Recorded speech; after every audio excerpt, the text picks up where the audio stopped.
This is the Lone Crater YouTube. We hope this video helps.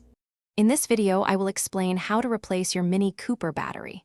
First, gather your tools, including a 10mm wrench, an 8mm socket, and safety glasses.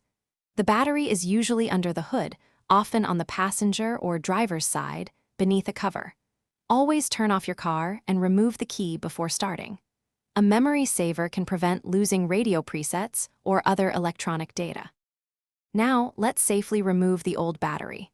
Begin by taking off any plastic covers and weather stripping that conceal the battery.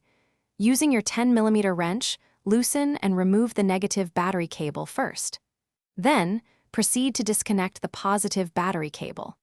Finally, unfasten the battery hold-down bracket and detach any vent tubes before carefully lifting out the old, heavy battery. With the old battery removed, it's time for the new one.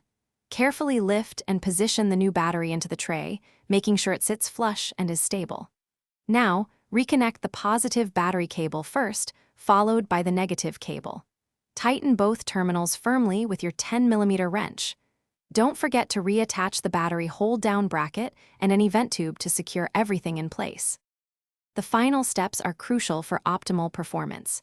Reinstall all the plastic covers and trim pieces you removed earlier. For modern Mini Coopers, you must register the new battery with the car's computer using an OBD2 scanner tool.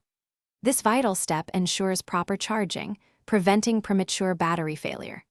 Lastly, check that all your vehicle's electrical components are working as they should. Thanks for watching. Consider subscribing if we helped you.